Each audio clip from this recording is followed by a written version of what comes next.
As environmental techs, you're going to be exposed to a variety of weather conditions in your line of work.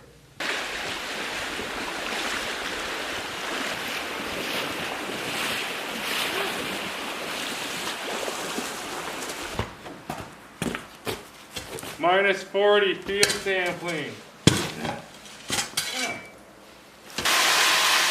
Slightly wet conditions.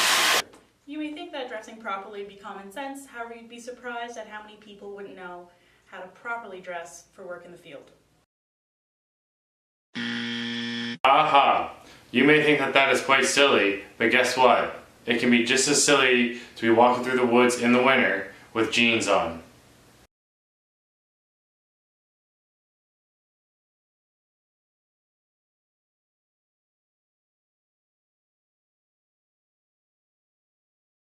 We're going to talk about layering. We're going to work from the outside in. So for your outer shell, there's 3 basic things you want to cover. Waterproof, if you're going to be in a wet environment, or water resistant. Windproof, if it's windy, because you don't want to be cold and uncomfortable. And UV blocking, if it's sunny, because you don't want to turn into a lobster. So I have a few examples on me of outer shells. First example is a rain jacket. It's 100% waterproof, which means it's also windproof, and it's actually fire retardant because I want to run through fire.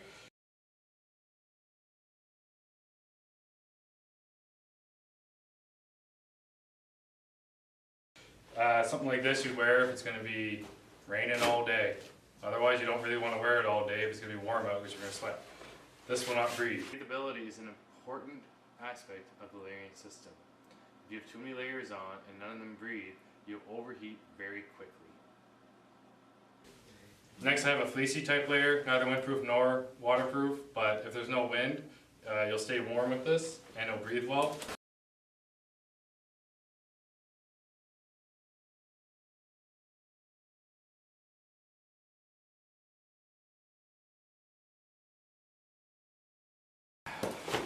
Alright, so here we have an example of a wind-breaking outer shell. Lastly is a fully waterproof outer shell. All these seams are taped, no water can get in. This also makes it windproof.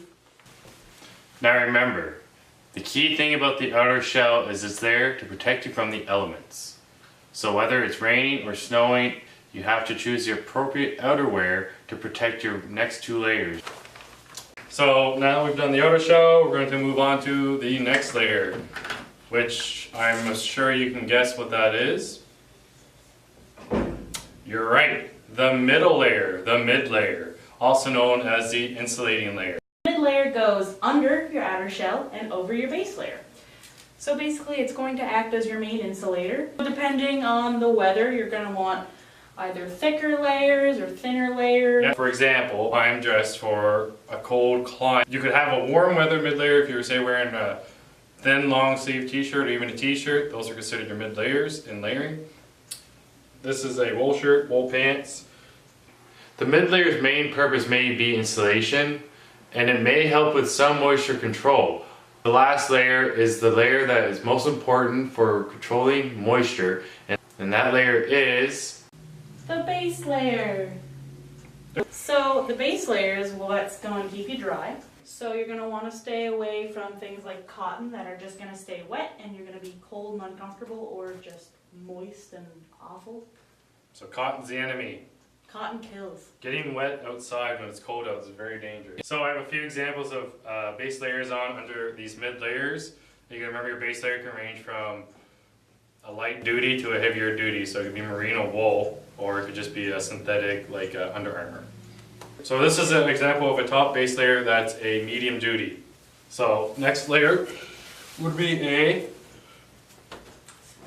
a synthetic light duty moisture wicking layer. There's really no heat retention properties here. It wicks the moisture away from the body so that you don't have water against your skin and you stay drier. Okay, so we have a heavy duty polythermal synthetic. So this is for cold temperatures. This has a high heat retention, which means you gotta be careful though, because you could also sweat very easily in it. Underneath my polythermal layer I have a lightweight synthetic. So this is a moisture wicking property.